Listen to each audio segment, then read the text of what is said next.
Good evening, everybody. Nick Thompson, the Gut Doctor here. Greetings, Thursday the 15th of September. It's been a very sad week this week, and a lot of people have been very upset by the news of the Queen, and my heart goes out to all of those people. The Queen was a big animal fan, a big animal supporter all her life, and we're going to be thinking of her today. So let's move on and let's talk about chickens, worms and herbs. By popular requests of friends of the show, we are going to once again revisit this interesting and all pervading topic when we're dealing with poultry. So it's an important topic. Many thanks to Verm-X, who allow me to put aside time to make these things happen. So that's really, really fantastic. And talking of which, I've just got delivery of, this is a new product from Verm-X. It's layers pellets, which are impregnated with Verm-X. And my girls are taking it like a dream. They're absolutely loving it. It's going down very, very well. And I was just thinking, actually, I haven't used. I use Verm-X on the dogs, on the cat, on the chickens, on the chicks. We've even got tiny chicks now. The cockerel and the pheasants. They all get Verm-X products, and I can't remember the last time that I used a pharmaceutical. So all very, very, very good stuff. So what we're going to do is we're going to go through these now to keep on the right side of Rosie. She's just there, he says, looking for her, make sure that I do everything correctly. So what I'm going to do is I'm going to bring me up to there, and then I'm going to put me down there. There we go. So, no, that's the wrong way around. We're going to go like this, so that I'm just in the corner. And so what we're going to do is I'm going to go over to here. And hopefully you can see that. And I hope that's all looking good, Rosie.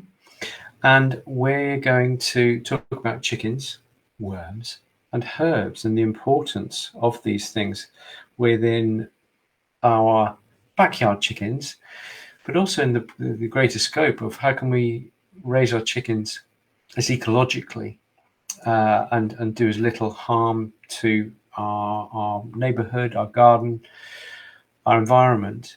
And I think it's important to bear these in mind as well.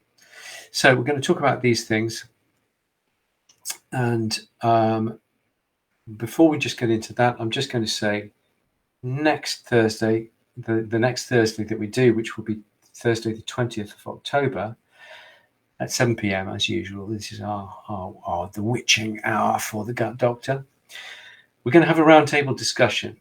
Rosie and I have been discussing this, and what we're planning to do is we're going to get me and 3 other people. Rosie will probably be there because she's a regenerative farmer, so she's very interested in raw food and raising animals as naturally and as healthily and as in the best welfare situations as we possibly can.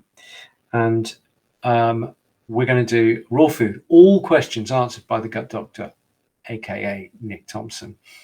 So I'm really looking forward to that. That's in 5 weeks' time, Thursday the 20th of October at 7 p.m. We're going to be talking all about raw. Again, friends of the show have said, please can we talk a little bit about raw food, because it's becoming more and more of a popular subject.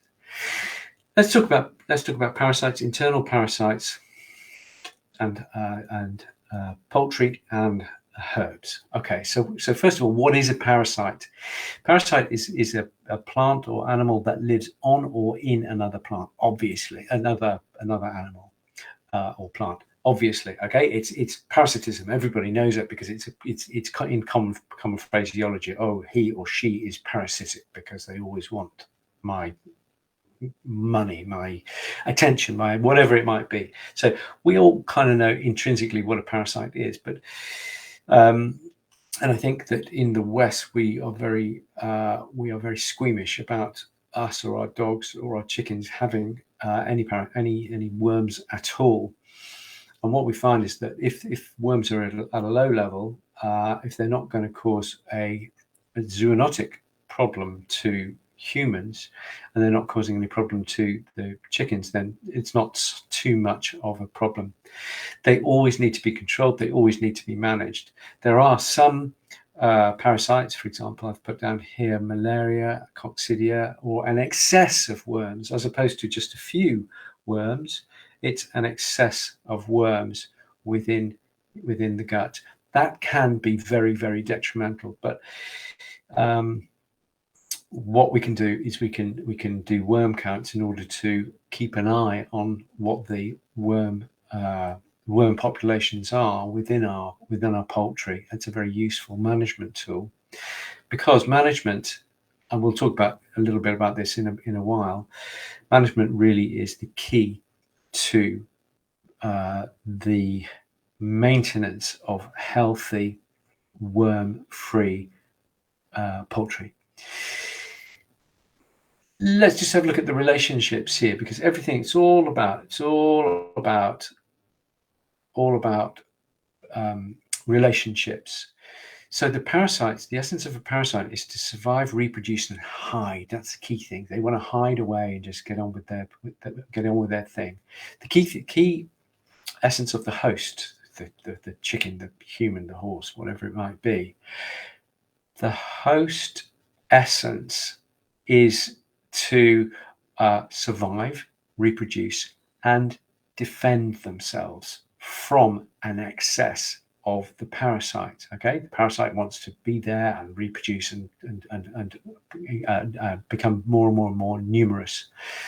So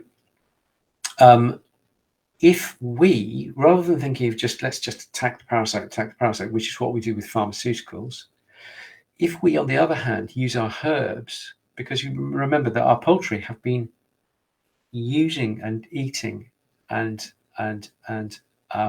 utilizing the herbs and the information of the phytochemicals within the herbs to improve immunity and health, and mucosal health, and the motility of the gut, and all these things which help to defend against parasites. If we can upregulate and enhance those things, then the body will defend against these things themselves, you see. So that's what I think we need to do. So if we can enhance the survival and the immunity of the host, then this is a fantastic idea, a really, really good idea. So the common worms of chickens, we've got roundworms, gapeworms, and tapeworms. Let's take those one at a time, each of the three.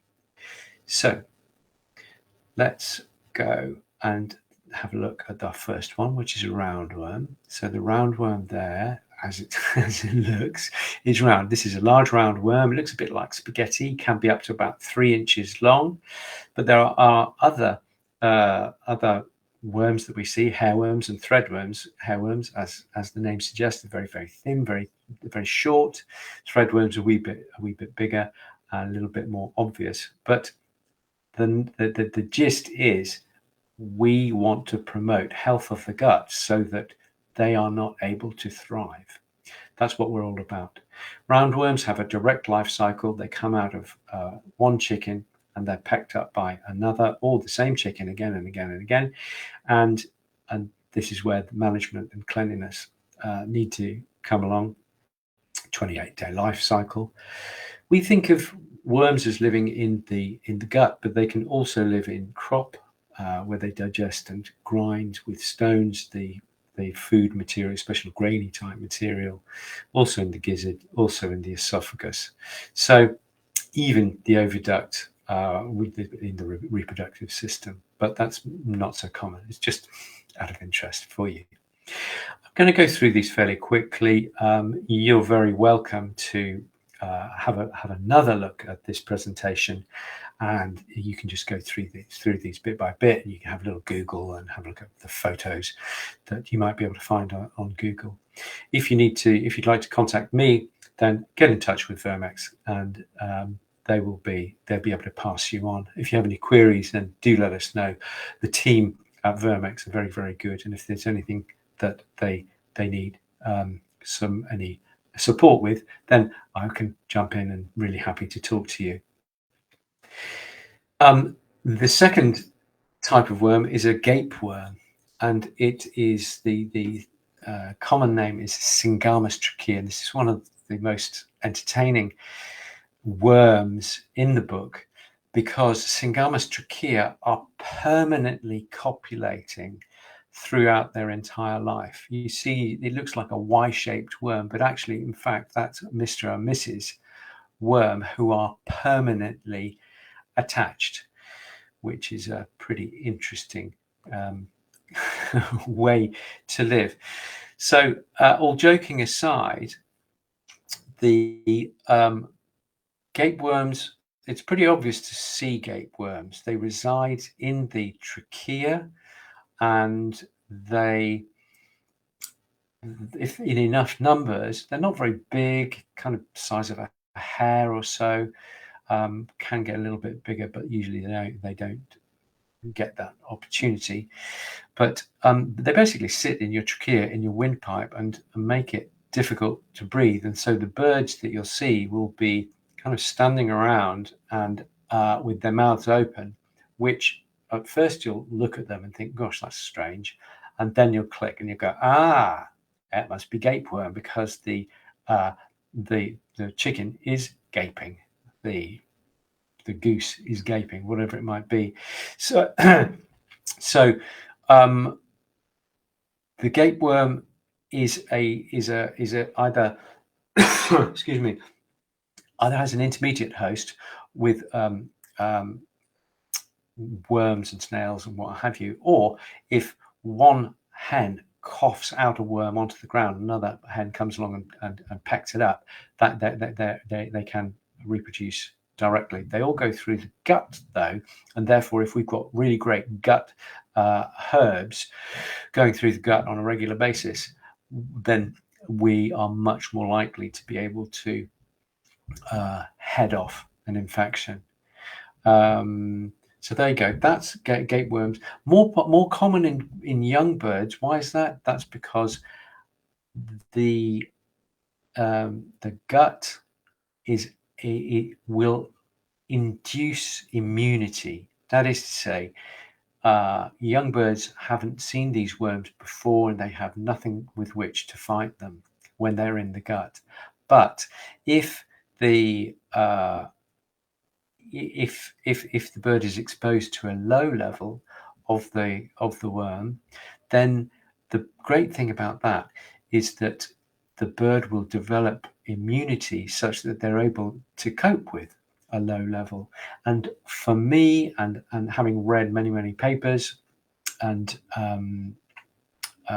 researched this greatly, I think that herbs and herbal products can enhance that acquisition of immunity, which is really pretty exciting stuff. We can enhance the body's own defenses against these any worm, but against gapeworms in particular. Now, tapeworms, these are the ones that pretty much everybody knows. They are the bigger, they're segmented, the head attaches to the intestine wall, and they stream down inside the gut, carried by slugs and snails, 6-week life cycle. So it's a slower turnover of it's a slower build up, if you like.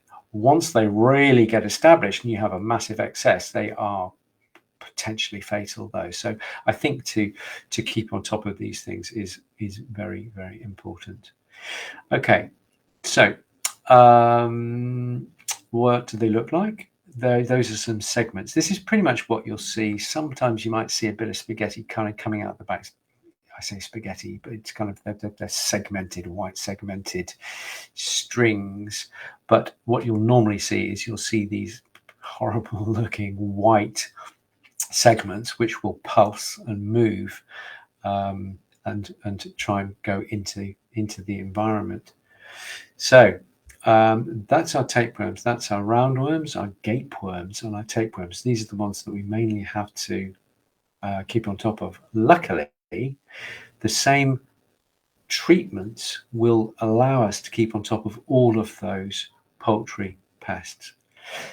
A lot of good information at the British Hen Welfare Trust, so nip over to there. Also nip over to the Verm-X website, which has got lots of great information, and you can always ring Verm-X and they'll be more than happy to help you along the way. So with my conventional veterinary hat on, I have to say that flubendazole is the licensed product that is that vets are obliged to advise as the first case treatment.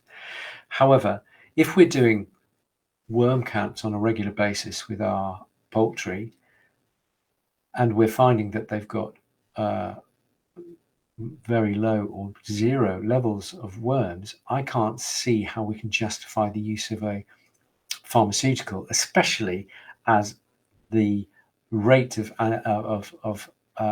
anthelmintic resistance is increasing around the globe at a frightening level. Anthelmintic resistance, that is to say, the more we use wormers, the more the worms and worm type parasites will become resistant to the drugs that we've got, and therefore be able to laugh in the face of those drugs in the future. So I think we are beholden to the environment now, but to the poultry and the humanity in the future, to use as little of these pharmaceuticals as is possible. And therefore, I think using herbs and herbal products, for example, Verm-X,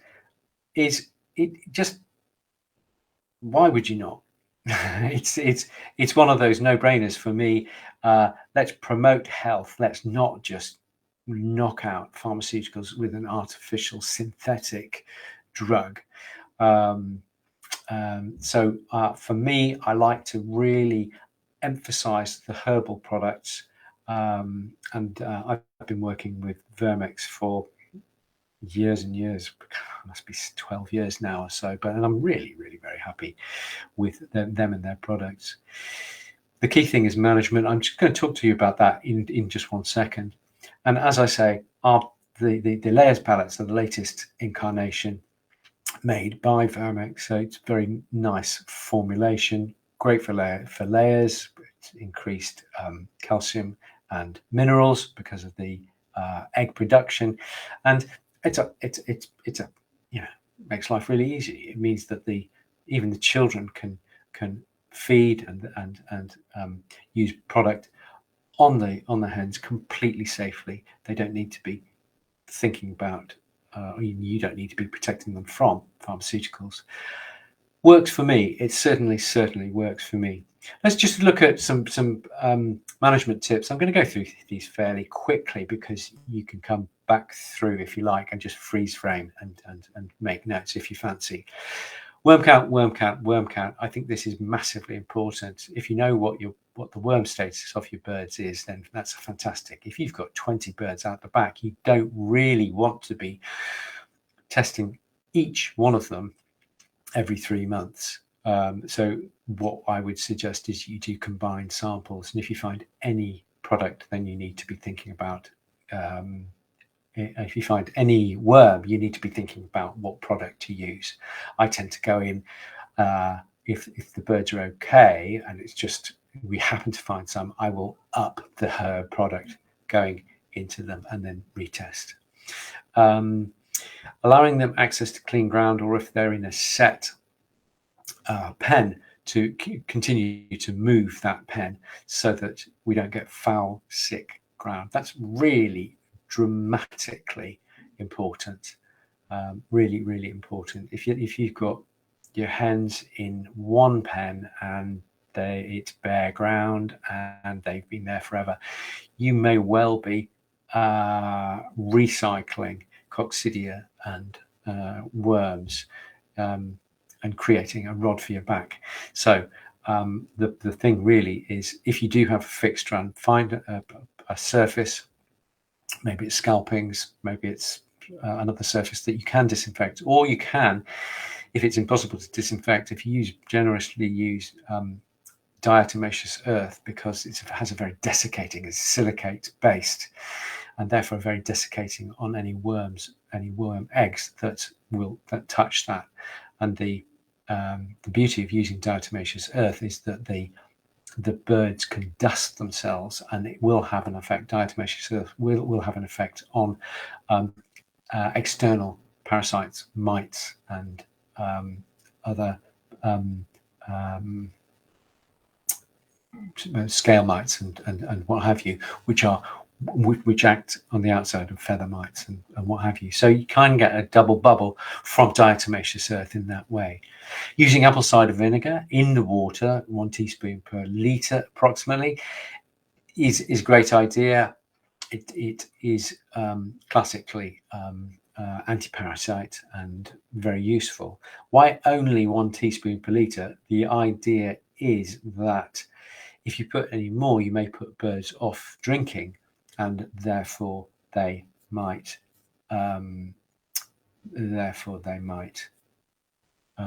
stop drinking, and that's a bit of a nightmare, obviously.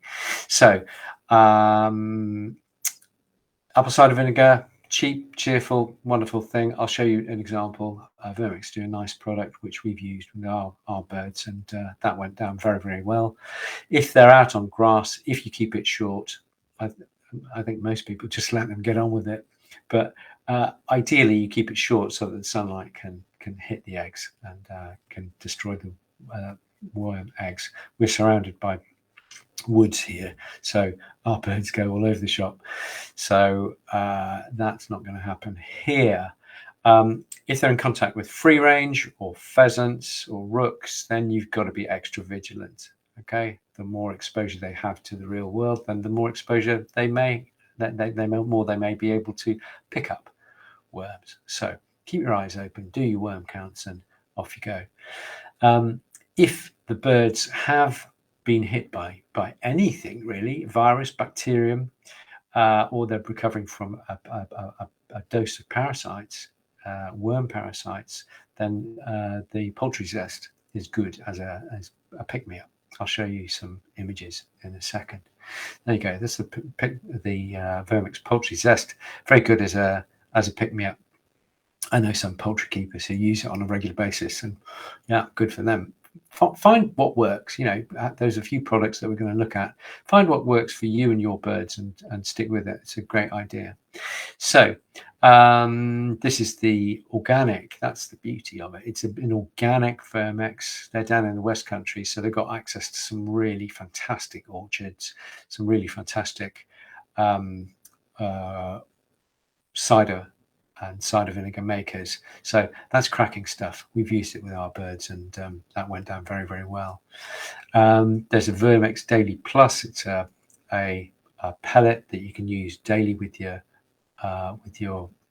hens if you're not using the layers pellets, the impregnated layers pellets. And this is another product here called Keep Well. It's more of kind of a maintenance product that we would use. I know a lot of poultry men and women who use that, and they're very, very happy with it. So this is all good. Oh, it's all very busy on my feed tonight, isn't it? Right. So just to conclude, guys, let's have a look at the time. Oh, yeah, we've got some time for questions. That's very good. Management. Worm count. Herbs. And keep your eyes open. Really, that's the most important thing. If in doubt, contact people that know. the Welfare Trust. They're very good, and Verm-X, a very knowledgeable bunch, and they'll be able to help you. So learn as much as you can, read as much as you can. It's not difficult to keep birds, but as somebody said, it's as easy to do it well as it is to do it badly. So let's get on to doing it really well. Let's get some great herbal products into our birds, I think. Worm counting, yep. Diet, yep. Get the best food you can, and if you can allow them to free range, then that's a very good idea for their welfare, mental welfare, but also for a diversity of insects and plants and herbs that they can pick up. And of course, it's just essential that we maximize herbs and minimize our pharmaceuticals. There's another picture of our friend Syngamus trachea in all its glory, and you kind of get an idea of scale there. So he's about 1.5 centimeters long, and they just sit in the trachea. Pretty nasty, funny things, but do nasty. They do nasty things to the breathing of our poultry. Just a reminder, 20th of October, we're going to be doing raw food, all questions answered by the gut doctor. We're going to have a panel of 3 people asking me questions. I'm sure if you email questions to the office at Verm-X, they will stack all those questions, and we can go through all those questions. It may be an extended discussion that we do, seeing as how we go. So guys, that's us. I'm going to come back to there. There we go. And let's get rid of that. There we go. So marvelous. Okay, let's have a look here. Here we got get rid of the titles. Let's not show that. Here we go. And Zenga Thorpe. Just got my FEC lab results for one of my dogs. All clear. She has never had a chemical worm. Very good. Off topic, but the principle is exactly the same. The conventional approach would be just to use a pharmaceutical. Yeah, you've got a dog, you've got some poultry. Here's your pharmaceutical. But actually, we do the test and we find that we haven't got worms, and therefore we can avoid that pharmaceutical. So fantastic, Zenga. Great work. And that's repeat there. And let's have a look. Can you feed, this is Tara, can you feed the layers pellets with Verm-X or over periods daily? Not quite sure what you mean there, but if you get the layers pellets with the Verm-X, you don't need to use Verm-X because it's in the product, and they're getting a kind of micro dose every day, as opposed to using Verm-X periodically. You can use it with the poultry zest or the keep well, though. That is the point.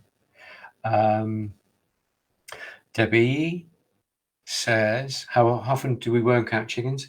I would say if you're worried, 3 months. If they're looking good and they're really got a beautiful bloom on them and the poos are looking good and they're producing eggs nicely as you'd expect, you could even go 4 to 6 months. Okay, it's a suck it and see situation. Tara comes in again and says, mid-August I noticed tiny little yellow things moving in my hen's poo. She was happy and healthy, no other signs. Rang vets, got flimabend, that's fenbendazole. They disappeared. They came back, so I tried Panicure. Oh gosh, here we go. So I tried Panicure 9 days ago and still seeing signs. Feed her with apple cider vinegar daily. Have sent off for a worm count. Can I change her pellets to the Verm-X instead? Yeah, you absolutely can. I would have a chat with, give the guys at the office at Verm-X a buzz, Tara, and they'll be able to guide you. Personally, I would be using the Verm-X worming pellets for poultry, and I would be using them at a double dose until the little yellow things disappear. I'm not quite sure what they might be. Little yellow things. Not sure. If you're scratching your head, you can even email me if you fancy. Nick Thompson at holisticvet.co.uk. Give me a buzz, Tara, no problem. Give me a email, Tara, no problem. So there we go, guys. We're just about on time, which is remarkable. I'm not going to keep you any longer. Sad weekend. Wish you all the best, you and yours, and it's a brave new beginning for the country, and I'm all for that. Let's look up to the future. I'm sure it's going to be bright. Really looking forward to having Charles in charge. I think he's going to do a great job. Enough of that. It's not everybody's cup of tea. So I'm going to say good night. I'm going to say all the very, very best to you. And the 20th of October is when we might meet again. Thanks a lot.